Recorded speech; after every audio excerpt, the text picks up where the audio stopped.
Halo, selamat pagi, guys. Kisah ini terjadi pada bulan Agustus tahun 1980. Tempatnya di sebuah desa di daerah Kabupaten Malang. Malam itu, seperti biasa, Rasdi, Ipul, dan kedua teman lainnya berkumpul di warung kopi sambil ngobrol ngalor ngidul, guys.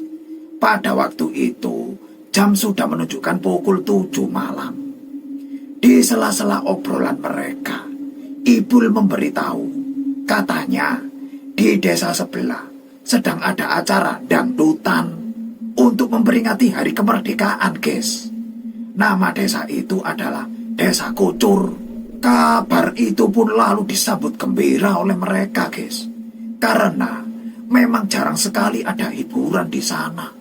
Paling cuma layar tancap. Itu pun jarang sekali ada, guys. Singkat cerita, guys, mereka pun akhirnya berangkat berlima ke Desa Kucur untuk nonton acara dangdutan tersebut.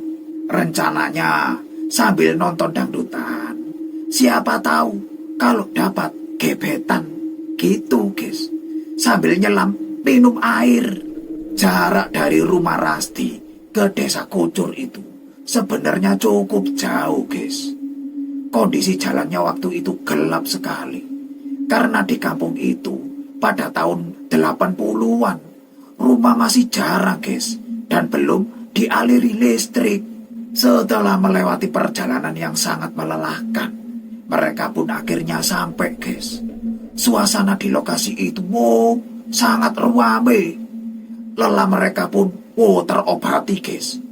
Sambil nonton dangdutan, banyak orang yang di sana itu sambil jajan, guys. Ada jagung rebus, terus singkong rebus, jagung bakar, kacang rebus, dan banyak lagi. Tapi, guys, yang paling populer pada saat itu adalah bakso. Ngerti sendiri, guys, bakso Malang gimana, Pada tahun 80-an itu, bakso terbilang jajanan yang paling unik. Cocoklah dengan suasana malam itu yang dingin. Sangat mendukung, guys, karena bisa makan anget-anget di waktu udara dingin. Di tengah acara yang sedang berlangsung, Rasdi di sini yang niat mau cari gebetan akhirnya berhasil kenalan dengan seorang gadis. Gadis itu namanya Sari. Lah, Sari ini ngakunya berasal dari desa Sumbul, desa yang sangat jauh dari daerah situ, guys. Lalu Rasdi yang seorang duda ini mengajak Sari menikmati pertunjukan malam itu, guys. Mereka berjoget-joget ria, diiringi musik dangdut dengan lagu-lagu yang hits pada waktu itu. Setelah beberapa lama kemudian, akhirnya acara dangdutan pun berakhir, guys. Rasdi dan Sari pun harus berpisah untuk kembali ke tempat mereka masing-masing. Woi, rek, saya berhasil dapat gebetan wayu tenan, kata Rasdi pada teman-temannya dengan rasa bangga, guys. Masa sih? Coba mana lihat. Itu dia ada di sana. Rasdi menunjuk ke sekumpulan orang di tempat itu. Teman-teman Rasdi tidak tahu pasti siapa yang ditunjuknya itu, karena memang saat itu ramai sekali, guys. Lalu Ipul memuji temannya itu. Wih, hebat kamu, Di. Wes, sebentar lagi pasti ada acara makan-makan ini di tempat kamu, kata Ipul sambil bergurau. Saat itu, guys, jam sudah menunjukkan pukul 12 malam. Orang-orang sudah mulai bubar. Mereka pulang dengan berbekal senter saja untuk menerangi perjalanan mereka. Namun, ketika Rasdi hendak melangkah pulang, dia melihat di sisi lain ada Sari yang telah berdiri sendirian, terlihat kebingungan, guys. Akhirnya Rasdi meminta teman-temannya untuk pulang duluan, dan nanti dia akan menyusul. Lalu Rasdi menemui Sari, guys. Dia lalu ngomong, Sari, kenapa kamu kok belum pulang? Iya, Mas, saya bingung, Mas. Teman-teman saya sudah pulang duluan. Mau pulang sendiri tapi saya takut, Mas. Rasdi yang merasa ini kesempatan emas untuk menjadi pahlawan di mata Sari. Dia pun menawarkan diri untuk mengantarkannya. Padahal, guys, Tujuan mereka itu berbeda, guys. Singkat cerita, akhirnya Rasti pun mengantarkan Sari pulang, guys. Mereka berjalan melewati persawahan dan perkebunan jati. Menurut cerita yang beredar dari penduduk sekitar itu, guys, kebun jati itu angker, guys. Sering terjadi penampakan makhluk halus di sana. Bahkan hewan-hewan liar pun masih banyak berkeliaran di situ. Seperti ular, babi, bahkan harimau, guys. Mereka sering menampakkan diri kepada penduduk sekitar. Tidak lama kemudian, tibalah mereka di rumah Sari. Rasti sangat takjub melihat kemegahan rumah Sari, guys. Rumah itu sangat besar dan halamannya itu luas sekali. Banyak tanaman-tanaman hias di sana yang jarang ada di kampung pada zaman itu. Bahkan mungkin belum pernah ada rumah lain yang seperti itu, guys. Inilah satu-satunya rumah yang paling megah yang pernah Rasti lihat. Waduh, Sari ini ternyata orang kaya ini. Dalam hati Rasti bergumam. Tiba-tiba, guys, keluarlah wanita setengah baya, memakai baju kebaya, guys. Kok baru pulang, Neng? Iya, Bi. Ditinggal sama teman-teman. Rupanya itu adalah pembantu Sari, guys. Bapak sudah menunggu dari tadi, Neng. Aduh, iya, maaf, Bi. Oh ya, ini teman Sari, Bi. Namanya Mas Rasti. Lalu Rasti pun tersenyum sambil memperkenalkan diri.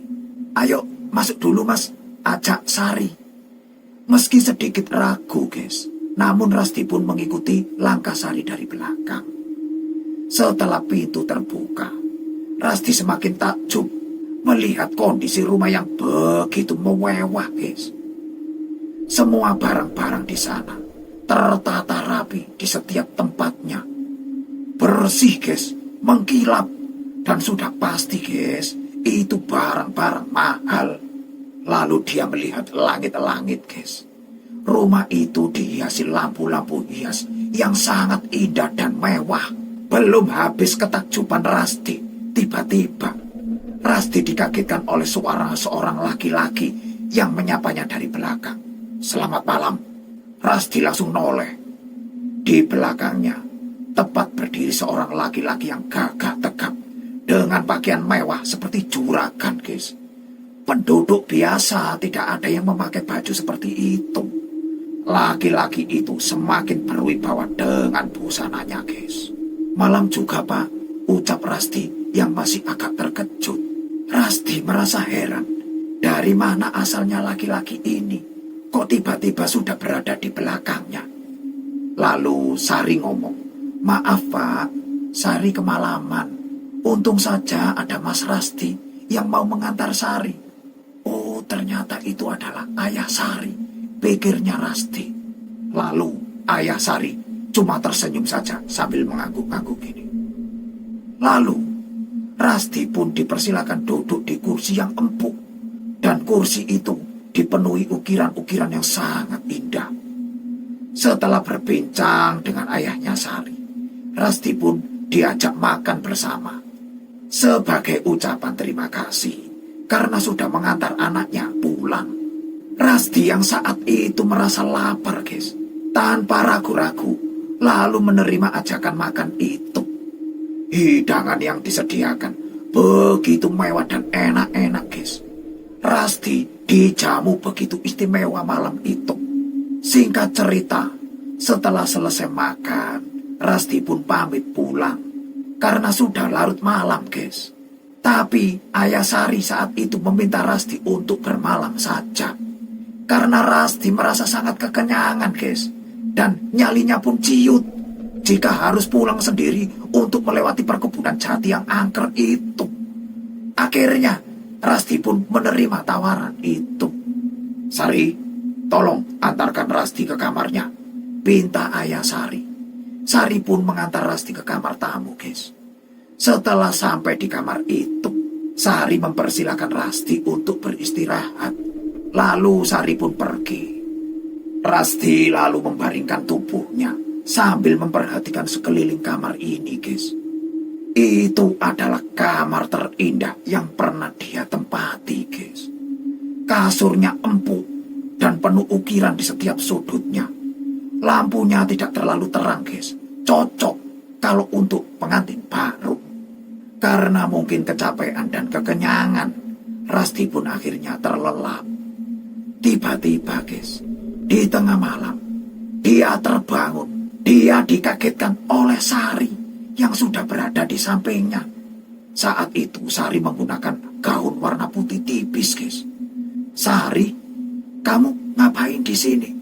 ucap Rasti sambil ngucek-ngucek matanya, guys. "Aku nggak bisa tidur, Mas. Bolehkah aku tidur di sini?" Dia ngomong dengan senyum yang menggoda, guys. "Tapi ayah kamu nanti marah loh." "Enggak, Mas. Semua sudah pada tidur." Karena si Sari ini sangat agresif, Rasti pun tidak mampu untuk menolaknya, guys. Akhirnya mereka pun bercocok tanam bersama malam itu. Baru kali ini Rasti merasakan kenikmatan yang luar biasa dan sangat berbeda. Tidak bisa dia gambarkan atau dia ucapkan, guys. Berbeda dengan mantan istrinya dulu yang terasa hambar. Namun yang aneh dari gadis secantik Sari, lah kok tubuhnya itu bau apek, guys.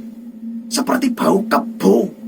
Namun karena Rasti saat itu dalam gelora, dia pun mengabaikan hal tersebut.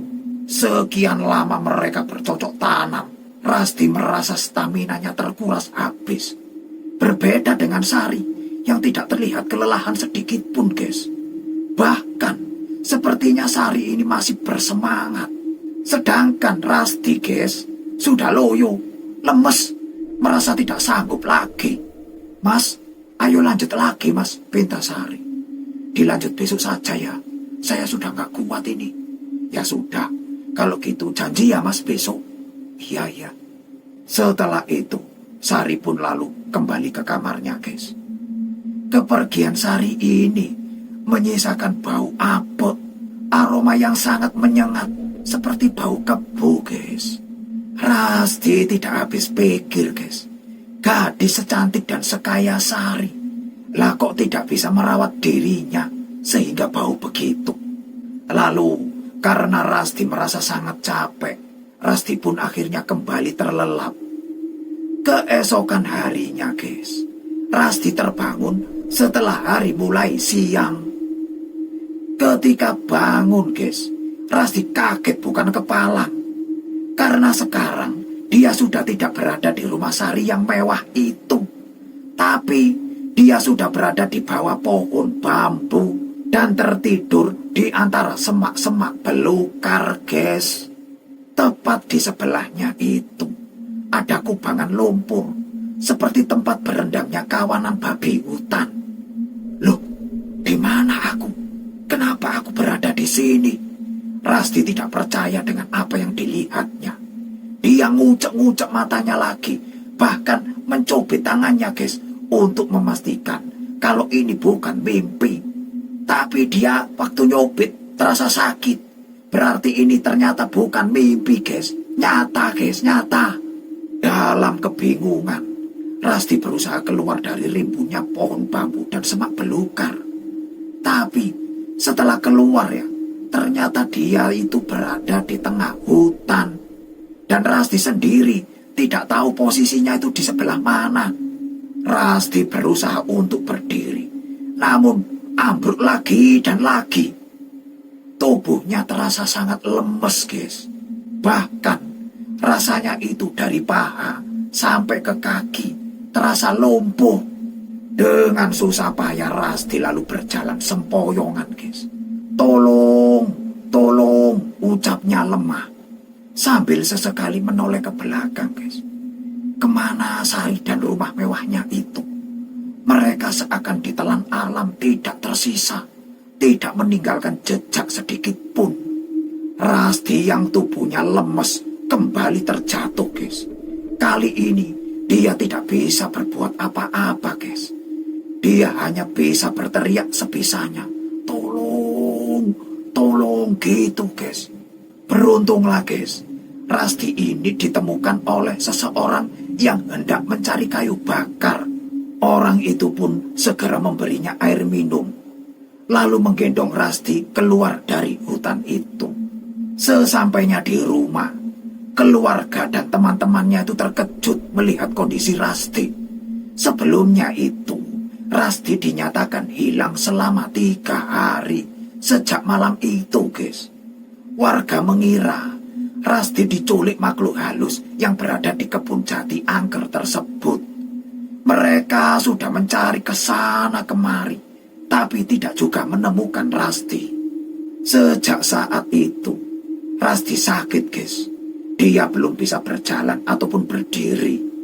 Sambil diobati seorang kiai, Rasti itu dinyatakan telah bersetubuh dengan siluman babi.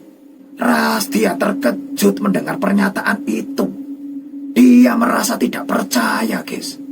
Tapi mengingat segala keanehan yang terjadi malam itu dan bau apek yang diciumnya pada tubuh Sari, guys.